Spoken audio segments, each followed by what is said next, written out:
ओम नमो भगवते वासुदेवाय नमः. मयूर कुलकर्णी या यूट्यूब चॅनलवर आपल्या सर्वांचे स्वागत आहे. नरजन्म सार्थक करून घेण्याचे उत्तम साधन म्हणजे भगवंताची भक्ती करणे हा एक साधा उपाय आहे. भक्ती हा कल्याणाचा, ईश्वर कृपा प्राप्तीचा साधा सुलभ असा उपाय आहे. अल्पसेवा आणि अधिकस्य अधिकम फलम ही संधी आपल्याला दर 3 वर्षांनी येणाऱ्या अधिक मासाच्या निमित्ताने मिळत असते. हा अधिक मास 17 मे 2026 रोजी सुरू होत आहे. त्यानिमित्ताने अधिक मास महात्म्याचे 31 अध्याय आपण मराठी अनुवादासह बघणार आहोत. ओम नमो भगवते वासुदेवाय. श्री अधिक मास महात्म्य अध्याय 4. श्री गणेशाय नमः. श्री गणराया मंगलमूर्ती वंदिली माय सरस्वती त्या सद्गुरु चरणांवरती केले अभिवादन. आता सांगतो पुढील कथा, चित्त देऊन ऐका आता. अधिक मास तो झाला येता धाव घेत वैकुंठी. नारायण ऋषी नारदाप्रती म्हणते मलमास दुःखी कष्टी. म्लान वदने येऊन वैकुंठाप्रती धरितसे श्रीचरणा. पद प्रक्षाळुनी नयनाश्रूंनी काय बोले कर जोडोनी. म्हणे वैकुंठनाथा जनी या पतिता उत्तरा. देवा धरले तुमचे चरण मी मलिन मास म्हणून. मला न जगी कोठे मान सारे मज धिक्कारती. उपेक्षिता मज सर्वांनी मी शरण तुझे चरणी. आता नको दूर लोटोनी दुःखी करूस आणखी. तुझा महिमा मज ठाऊक तू दिनांचा अससी रक्षक. तू भक्त प्रतिपालक माय बाप तूच गा. संकट येता भक्तावरी तू धाव घेसी सत्वरी. संकटापासून भक्तादुरी करसी तू क्षणात. तू द्रौपदीचे केले रक्षण राखलीस लाज धाव घेऊन. भक्तिभावे करता अक्रंदत देवा तू होता वस्त्रे पुरवत. तू यमुनेतील कालिया मारोनी रक्षलेस सदया. अवघ्या गोकुळवासिया दारुण त्या संकटी. महादावाग्नीचे मुखातून गोप आणि जन यांचे केलेस तू रक्षण. अग्निज्वाले मधून त्या कंस तुला मारावयासी. करी उपाय जे जे त्यासी मोडून काढले सर्वांसी केले संकट निवारण. तू त्या भक्त प्रल्हादासाठी झालास ना नरसिंहमूर्ती. वधिला हिरण्यकश्यपू शेवटी स्तंभातून प्रकटोनी. गजराज तो मकर मुखात अडकून पाप झाला त्रस्त. कमलपुष्पे तुझा अर्पित करी धावा जे धवा. तेव्हा सुदर्शन चक्र घेऊन हाती धावलास घेऊन सत्वरगती. आणिक केली गजेंद्र मुक्ती ऐसा तू का दयाळू.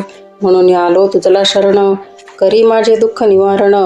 मज देगा मान मिळवून जगती आता दया घना. नको करू माझा अभेर नको लोटूस मला दूर. माझा भरवसा तुझ्यावर नको घात तयाचा. तू जरी मजा भेरीसी तरी जाऊ कोणी स्थानासी. कोण त्राता कोण होईल मजसी एक तुझ्या वाचून. तरी उचित जे तुझे मना ते आता करी नारायणा. मी तव पदी केली याचना स्वीकार वा अभेर. तार मार तुझा आता म्हणून ठेवी पदी माथा. अश्रुपात नयनी मोठा होता त्याचे चालला. असे काकुळते तो बोलत अधिक मास श्रीहरिप्रत. नेत्री अश्रुपात होत कंपित काया थरथरे. तव त्यास घेऊन जवळी काय बोलिला वनमाळी. जाणे पाऊले माझी धरली दुःखमुक्त तो होय. तू झालासी ना शरणागत आता निर्भय राखी चित्त. दुःखीनं जीव वैकुंठात या शोधून सापडे. येथ ज्याची पाऊले पडते तयास सहाय्य मी रमापती. आता सोड चिंता पाठी नको हो कासावीस. संसारी ते सुखा मागुनी दुःख बदरी येते फिरुणी. परी वैकुंठी येता प्राणी कदा न राहे दुःखित. भय शोक दुःख दारुण यातून सुटे प्राणी येऊन. माझी ये वैकुंठा लागता चरण जीव सुखी होतासे. ऐकोणी त्या श्रीहरिवचना संतोष झाला त्याचे मना. म्हणे कृपाळुबा नारायणा तारी तुझ्या शरणागता. देवा तू तर सर्वज्ञ असता काय सांगू माझी व्यथा. मज मागे कोणी देवता अनाथ मी दयाघना. नानावार आणि कमास असे देवता ती प्रत्येकास. काही ना काही महत्त्व प्रत्येकास आहे लाभले भाग्याने. सोमवारी पूजिती शिवासी मंगळवारी त्या दुर्गेसी. बुधवार दिला पांडुरंगासी गुरुवार श्री दत्तांचा. शुक्रवार तो लक्ष्मी मातेचा विशेष दिवस पूजेचा. शनिवार तो हनुमंता मार्तंड पूजिती रविवारी.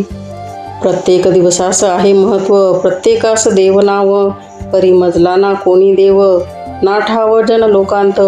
चैत्र मासे राम जन्मला श्रावणात तू अवतरला. भाद्रपदी गणेश देवाला अश्विनी पूजती जगदंबा. प्रत्येक वार आणि मासाला कोणी ना कोणी स्वामी लाभला. परिममा भाग्याला नाही कोणी वाली जगी, ही असे रे माझी व्यथा मज नच कोणी अनुभविता. मज स्वामीना अधिष्ठाता दिव्य सामर्थ्यवान तो, प्रत्येकाचा त्राता कोणी लागे असावा जीवनी.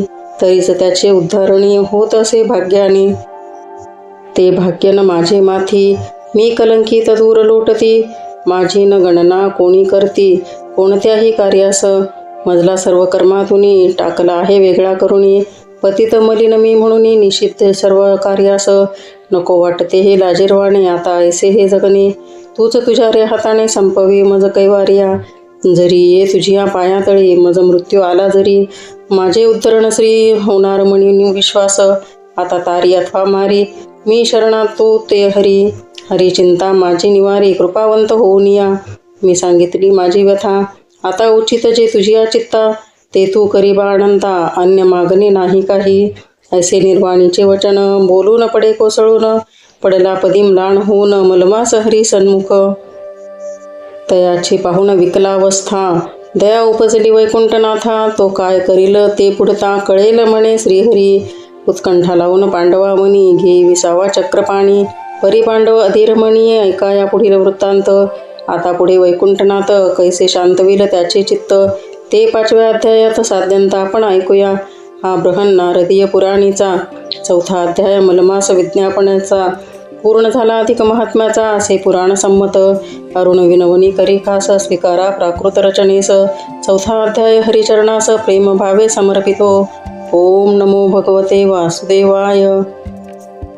या अध्यायात श्री नारायण ऋषी नारदास सांगतात की त्या मलमासाने वैकुंठात येऊन श्रीहरीचे चरण धरले.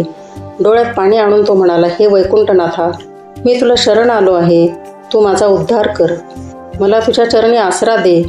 देवा, सारे जण माझा धिक्कार करतात, मला सर्व मासांनी आपल्यापासून दूर लोटले आहे. आता तू तरी तुझे भक्त रक्षणाचे ब्रीद आठवून मला आसरा दे. तू तुझ्या भक्तांवर संकट येतास ते दूर करतोस. तूच कालिया मारलास आणि गोकुळ वृंदावनातील लोकांचे रक्षण केलेस. द्रौपदीची हाक ऐकून तूच तिला वस्त्रे पुरविलीस.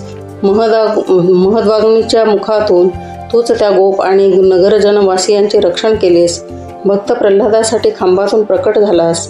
आता हे दयाघणा, तू माझा अव्हेर करू नकोस. तुझ्याशिवाय माझे रक्षण दुसरा कोण करेल. तेव्हा वैकुंठनाथांनी त्यास धीर देत मोठ्या प्रेमाने जवळ घेतले. ते म्हणाले, हे मलमासा, आता तू मला शरण आला आहेस ना, मग आता तू चिंता सोड. जो प्राणी एकदा या वैकुंठात येतो त्यास कधीच दुःख करावे लागत नाही, कारण त्या दुःखाला क्लेशाला इथे थारा नाही. आता तू मला तुझे नेमके दुःख काय ते सांग. त्यावर मलमासाने आपली जन्मकथा सांगत देवास म्हटले की देवा, या जगात प्रत्येक वाराला महिन्याला कोणता ना कोणता स्वामी आहे. मला कोणीच स्वामी नाही, त्यामुळे माझा कोणीच स्वीकार करत नाही. मला सर्व कार्यात निषिद्ध ठरविले आहे. आता मला हे उपेक्षितांचे जीवनच नकोसे झाले आहे. तेव्हा आता तूच मला तार अथवा मार. मलमासाचे ते निर्वाणीचे वचन ऐकून त्या 3 वाण्या अधिक मासाची वैकुंठनाथास दया आली आणि असे म्हणून पांडवांना ही कथा सांगताना श्रीकृष्ण मुद्दामच थोडा थांबला. ते बृहन नारदीय पुराणाचा मलमास विज्ञापनेचा 4था अध्याय पूर्ण होतो. ओम नमो भगवते वासुदेवाय.